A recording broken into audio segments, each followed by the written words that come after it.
called Janet talking on the phone to the manager of a sports centre about a job. First, you have some time to look at questions 1 to 5. In the exam, you would have 30 seconds to look at the questions. Pause the recording for 30 seconds now. You will see that there is an example which has been done for you. On this occasion only, the conversation relating to this will be played first. Hello, White Water Sports Centre? Hello, I wanted to inquire about a job at the centre. Right, I'll just put you through to the manager. Hello, Steve Thompson speaking. The manager's name is Steve Thompson, so Steve Thompson has been written in the space. Now we shall begin. You should answer the questions as you listen, because you will not hear the recording a second time. Listen carefully and answer questions 1 to 5. Hello, White Water Sports Centre? Hello, I wanted to inquire about a job at the centre. Right, I'll just put you through to the manager. Hello, Steve Thompson speaking. Hello, my name's Janet Willis. I'm looking for a part-time job and I saw an ad saying that you have some vacancies. I was wondering what sort of people you're looking for. Well, at present, we're looking for a part-time pool attendant. I don't know if you're interested in that. Oh, yes, definitely. Okay. Well, have you done this sort of job before? Oh, yes, I've spent the last 3 summers working for children's summer camps, so I did a lot of pool supervision. And I'm actually a sports student. Water sports is my special area. Okay. Well, no need to ask if you can swim then. No, I'm certainly not afraid of the water. So what does the job at the pool involve? You'd mainly be responsible for supervising the swimmers. We have to watch them all the time, obviously, in case of accidents. So you'd have regular shifts there. Okay. Then, as well as that, you'd have to look after the equipment that's used by the beginners classes. Right. And would I be involved in teaching them at all? I'd be quite interested in that. Well, they have their own instructor, so that's not really part of the job. The attendance job does involve taking regular water quality tests, but you wouldn't be involved in cleaning the pool or anything like that. Okay. And the ad said you wanted someone just twice a week? Yes, that's right. Can I choose which days? Well, if you'd rung up earlier, you could have done, but I'm afraid it's got to be Mondays and Wednesdays. We got someone for Tuesdays and Thursdays, and the weekends are already fully staffed. Is that going to be a problem for you? No, that should be all right. And the ad said it was evening work, right? Yeah, you start at 6, and the pool closes at 9:30, but you wouldn't get away until 10 by the time you've checked the lockers and changing rooms. Fine.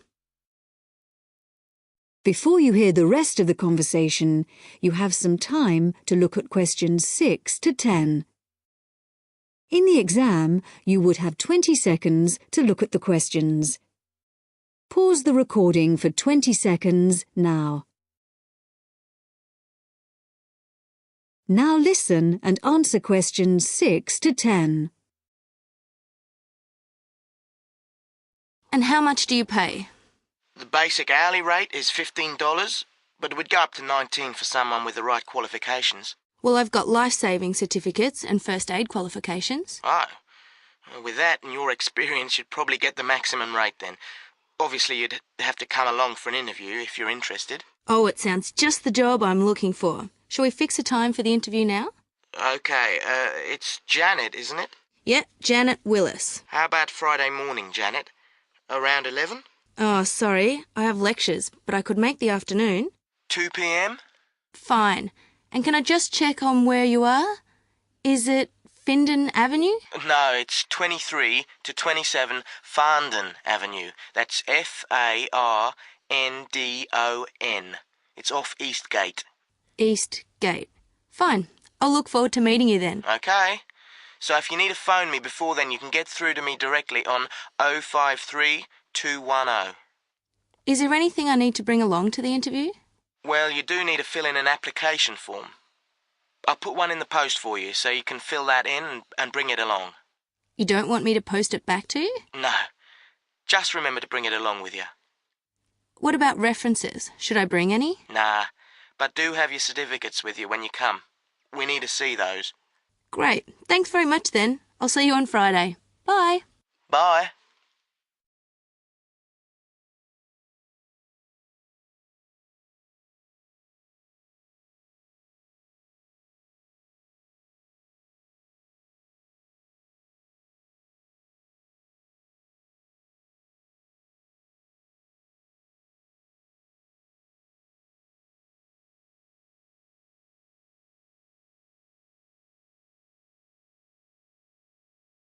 Exam Listening, Section 2. You will hear part of an introductory talk to a health club. Listen carefully and answer questions 11 to 15.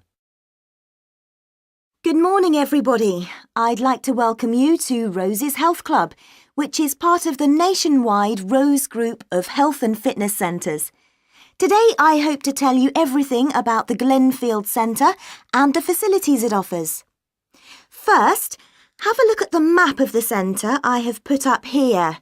There's a copy of it in your information packs. As you can see, we have a range of facilities.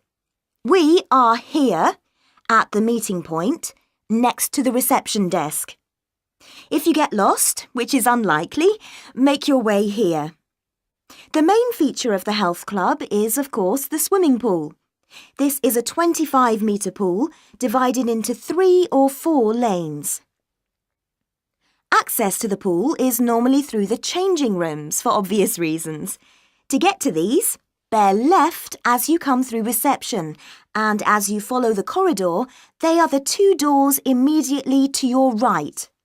First the female changing room, then the men's. If you follow the corridor right to the back of the building, you'll find one of our most popular features, 3 state-of-the-art squash courts.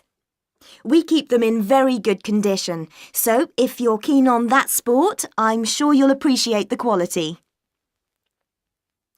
Right then, I'm sure what many of you are thinking of joining for is access to the gym facilities and activities like yoga. We've got lots of space for this, and these are all situated on the left-hand side of the main corridor, opposite the changing rooms and squash courts. At the far end, you'll find the fixed and free weights room. There are lots of fixed weights machines, and you'll also find exercise bikes and rowing machines. Next to that, directly opposite the changing rooms, there's access to our sports hall. This is where yoga classes, martial arts, circuit training and other classes take place. We even have badminton and table tennis sometimes. OK, moving on from the sports, there are 2 other things to point out. One is a small door next to reception to the left as you come in. This takes you into the staff training room. This is important because you'll know where to find us in an emergency, and it doubles as a first aid room in those circumstances. Finally, last but not least, there is another corridor to the right as you come in, and that leads you to the cafe lounge on one side and the viewing area for the swimming pool on the other.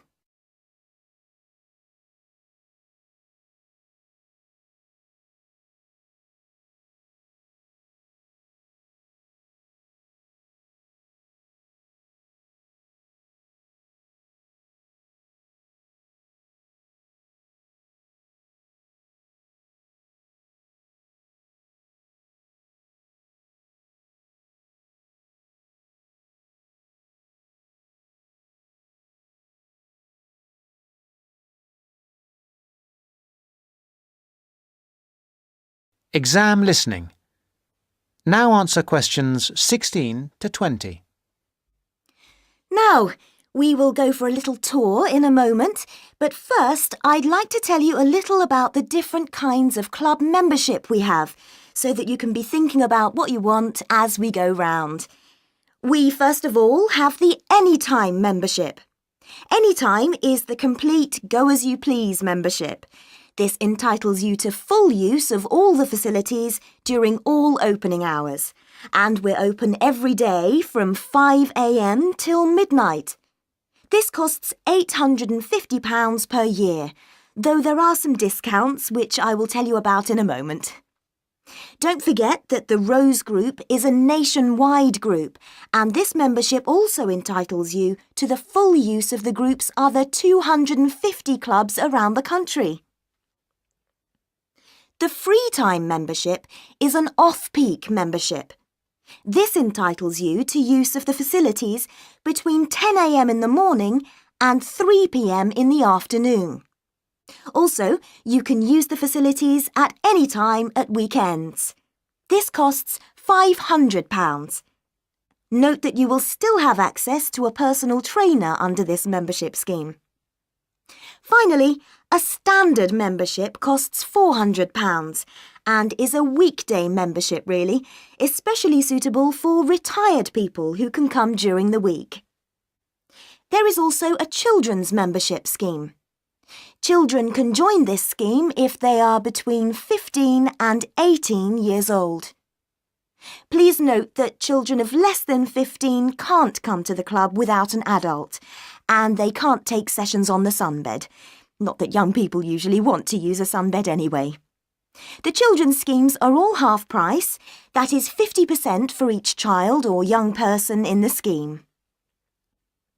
People who live outside the area can have a discount of up to 50%, but this has to be arranged specially with the general manager.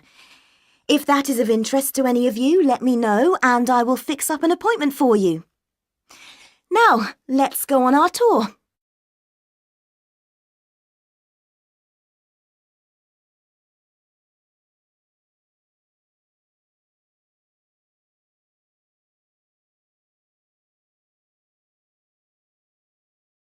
Exam listening. Section 3. You will hear some students discussing an assignment. Listen carefully and answer questions 21 to 24. Well, Fiona, we certainly have a lot of work to do this weekend. I wish now I hadn't spent so much time on my other assignment. Don't say that. You did really well. 80%. Yes, but this is different. It's not hard, really. It's just all a bit of a rush. We had loads of time to get the other one right, but this one is all a bit pressured. That's what makes me anxious, despite the preparation we've done. You shouldn't worry. What could go wrong? Look, let's look through what we can do to make sure it's okay. Well, the main difficulty that's bothering me is about defining the terms of reference. It's supposed to be about approaches to social welfare, right? Yes, but we're not expected to give a survey of what that means. That's not the point. We're supposed to be comparing the way welfare is approached in collectivist societies and what you might call capitalist societies. So we can concentrate on just that contrast. Yes. The other thing that bothers me is that I'm not really committed to either view. Well, I have strong opinions of my own, but that's not supposed to colour my judgment. How do you mean? Well, what you write for this is supposed to be unbiased. It specifically says that you shouldn't give a personal view. But Professor Green has a personal view. Yes, but that doesn't mean that we have to agree with him. And I don't think we'll do any better if we do. And how long does it have to be?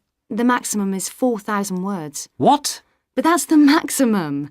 We'll probably end up with about 3, but at least 2,000 is the minimum. Shouldn't be a problem. OK.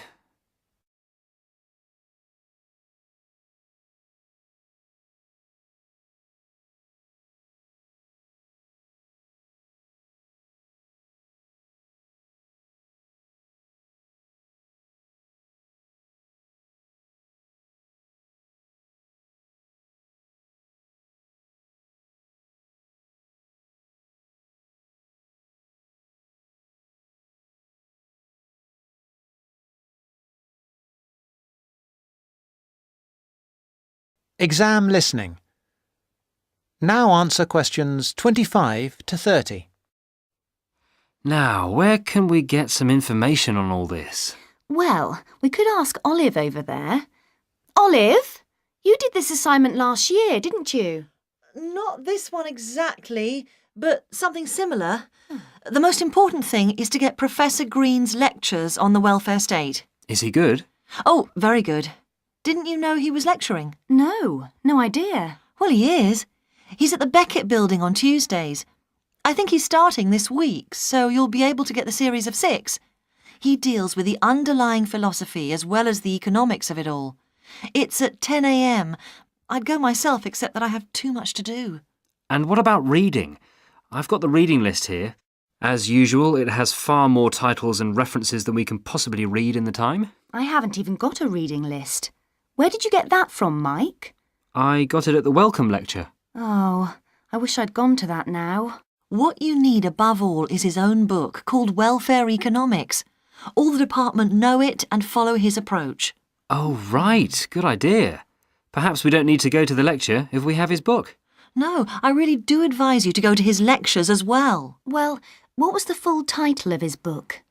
If I remember rightly, it's called simply Welfare Economics by Mike Green. I've got it. Welfare Economics, Glenfield University Press, 2006. Great. Let me just write that down. Anything else you recommend? There's Edward Jones's book, Growing Old in Britain. That's essential reading, but you have to be careful because it's a popular book by a journalist. Well, if it's popular, maybe we'll like it. Who publishes that? That's published by Rutland University Press in 2005. Well, that's very useful. I think it's Professor Green for us next. Right.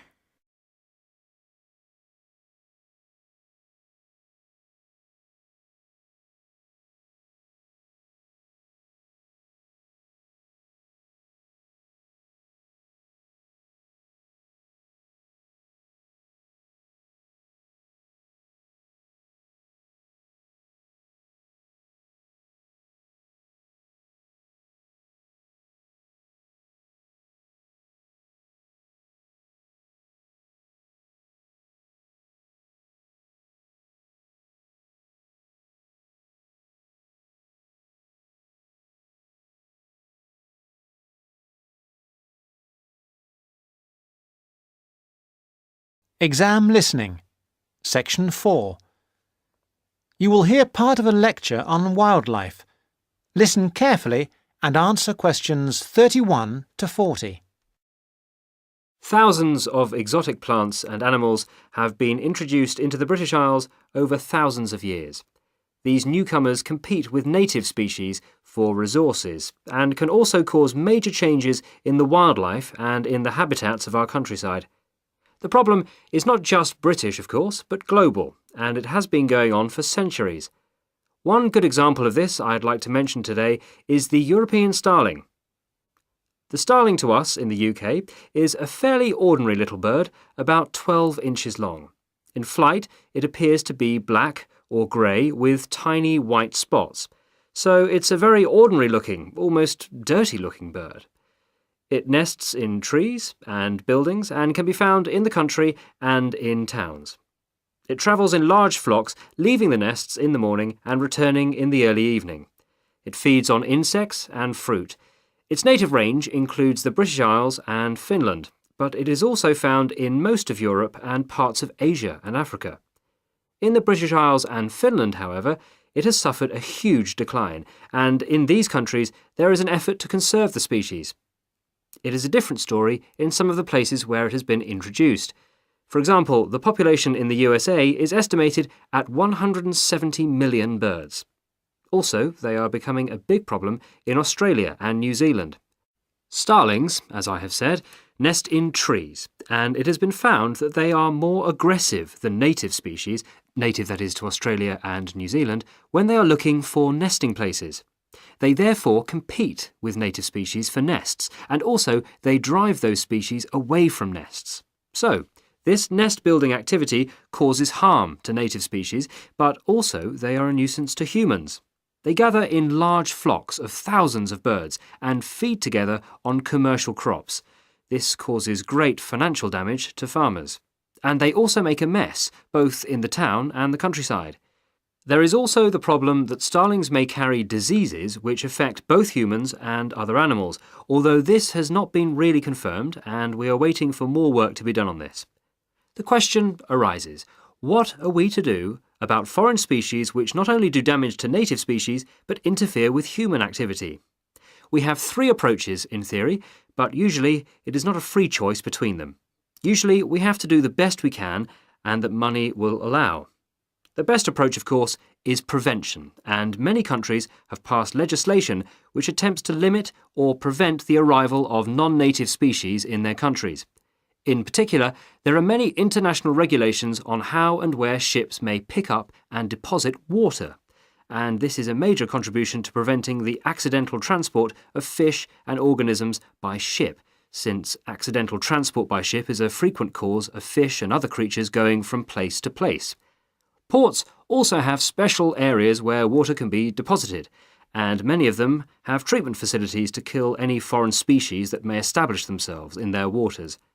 For fish and organisms that live in water, these international regulations are useful, but obviously not all species can be dealt with in this way. Sometimes it is simply too late for prevention. Then we have to consider eradication or management. By management, I mean that we have to decide how best to live with the new creatures and how to keep their numbers down. However, this becomes not only a scientific question, it can be a matter of choice what population level of an invasive species we want to maintain. This choice involves costs. There is the cost of living with the species, and there is the cost of managing the species over time, and species management is usually a long-term business without any foreseeable end. However, there is not just the economic aspect to this question. We can also consider the ethical point. How should we treat animals which we have, sometimes deliberately, introduced into the environment? Is it permissible just to exterminate a number of them convenient to ourselves? The most important decision has to be made in the political forum, whatever considerations go into the making of that decision. These questions are relevant also to the approach of eradication, which is another option, but which does not have an encouraging history. Many attempts have been made to eradicate introduced species.